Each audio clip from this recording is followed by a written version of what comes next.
আমাদের চেয়ে মূল্য বেশি হয়ে গেল ওনাদের। উনি তো দেখা করেন ভালো কথা, তারপর যাওয়ার সময় ওনার ড্রাইভার আমাদের আরো 3টা বাইকে আহত করে গেছে গাড়ি দিয়ে।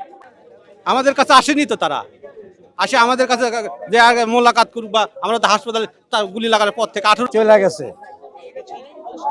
তা আমরা যে সকাল থেকে 12টা পর্যন্ত অপেক্ষা করলাম, আমাদের তো এসি নাই, পরে থেকে আমরা তার পথে চাই। জুলাই বিপ্লবে যারা আহত হয়েছেন তারা জাতীয় অর্থোপেডিক হাসপাতাল ও পুনর্বাসন প্রতিষ্ঠান অর্থাৎ পঙ্গু হসপিটালের সামনে কিন্তু অবস্থান নিয়েছেন। এই সময়তে থাকার কথা ছিল তারা হাসপাতালে চিকিৎসাধীন অবস্থায়, কিন্তু তারা এই মধ্যরাতে কেন এই রাস্তায় অবস্থান নিয়েছেন চলুন জেনে আসি। কিছু দাবি আছে, সেগুলো দাবি না দেওয়ার কারণে আমরা রাস্তায় নামছি। মুখ দেখাতে পারি না, বাল বাচ্চা না খাই আছে বাড়ির, পুনর্বাসন করতে হবে, আমাদেরকে সুচিকিৎসা করতে হবে, আমাদেরকে বিদেশ পাঠাতে হয়। চোখ তো নাই, ভিতর থেকে চোখ পড়ে গেছে, একবারে গুলি সহ চোয়াল টোয়াল হোস করলে চান্দি মান্দি ভেঙ্গেলে চলে গেছে। আমাদের এখন চিকিৎসাও পাচ্ছি না।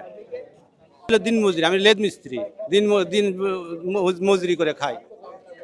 এই যে 3 মাস হয়ে যাচ্ছে, আমাদের আমরা 20,000 টাকাও কোন জায়গা থেকে পাইনি। আমরা কিভাবে চলবো? পাচ্ছি না তো, করছে কিন্তু পাচ্ছি না তো, দেয়নি তো। জলের ফাউন্ডেশনের টাকা দেওয়ার কথা এখন পর্যন্ত হাতে পাইনি। কিভাবে করছে? আজ 3 মাস লাগে টাকা পাতে। আমরা এই 3 মাস কিভাবে চলে সেটা তাদের মাথার বিবেকে নাই, তারা বোঝে না তারা কেমনি চলিচ্ছে। তাদের যে বাল বাচ্চা আছে তারা কি, আমরা তো দিন মজুরি করে খাইতো। আমাদের কাছে আসেনি তো, তারা আসে আমাদের কাছে যে আগে মোলাকাত করুক, বা আমরা তো হাসপাতালে তার গুলি লাগানোর পর থেকে 18 জুলাই গুলি খাচ্ছি আমি। 18 জুলাই বৃহস্পতিবারের দিনে, এরপর থেকে ঘুরতে আছি, কোনো ইয়েই তো আমাদের কাছে আসেনি, যেটা মোলাকাত করে যায় তাও তো করলো না। আজকে আসছে 4 তলাতে 2 তলা দেখেই চলে গেছে, 2 তলা ঢুকে কথা বলেনি তার সাথে, তেমন ইয়েই করেনি, ওই ঘুরেই চলে গেছে। আর রুগীগুলো আছে সেটা তো কোনো ইয়েই করেনি। আমাদেরকে দেখতে আসবে, আমাদের সাথে কথা বলবে।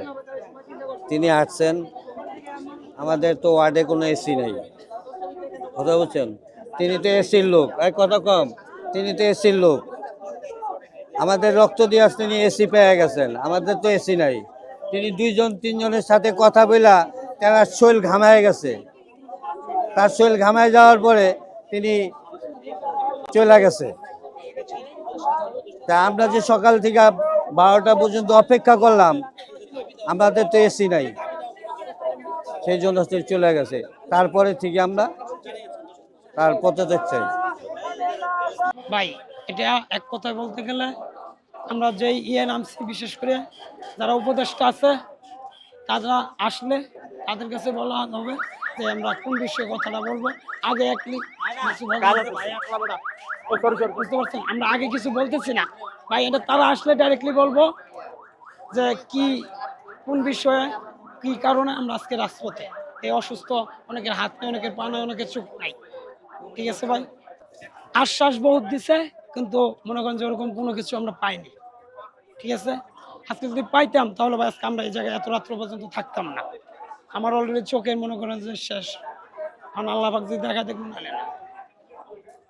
তাহলে ভাই তারা যদি আসে, তারা যদি ওরকমই করতো, আমাদের বিষয়গুলো যদি দেখতো, এই 100 দিন যে হয়ে গেছে এবার যেহেতু দেখে নাই, তাহলে ভাই আর কতটুকু যে দেখবো। বিশেষ করে আজকে আমরা 1টা থেকে প্রায় রাত্র 12টার কাছাকাছি হয়ে যাইতেছে, এখন তুই ভাই আমাদের কোনো ব্যবস্থা নেয়নি, তারা আমাদের সাথে কোনো কথা বলেনি।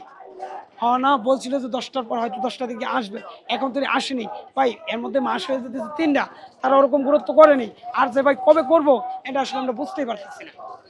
কারণ ভাই সবার কিছু দাবি দাবা আছে, কারণ এই সবাই অসুস্থ দেখেন, অনেকের খুবই পচন ধরতেছে পায়ের মধ্যে, কিন্তু চিকিৎসা খাতের উন্নত নাই, যাদের এখন আহতদের এখন পর্যন্ত পুনর্বাসন নাই, ঠিক আছে। সবাই কিছু দাবি দাবা আছে উপদেষ্টাদের কাছে, আমরা মধ্যরাতে এই জন্য জায়গা আছি, তারা আসলে এগুলো তাদের কাছে আমরা তুলে ধরবো। এই জন্য আমাদের যদি সঠিক ট্রিটমেন্ট দিত, আমাদের যদি একটু খোঁজ খবর নিত, তাহলে তো আমাদের আজকে রাস্তায় থাকতে হইতো না, আমাদের বেডে থাকলে আমরা তো সুস্থ হয়ে যেতাম। আমার এই যে এক ভাই দেখেন, আমি নিজে আহত, আমার চোখের থেকে বুলেট বের করছে 3 মাস 3.5 মাস পরে। এরপর আমার কোনো খোঁজখবর নিছে, কে খোঁজখবর নিবে? যার মতো শেষে চলতেছে, আমাদের মতো ফুটবলের মতো ব্যবহার করতেছে। সে একবার লাথি মারে, সে একবার এসে লাথি মারে, এসে একবার লাথি মারে।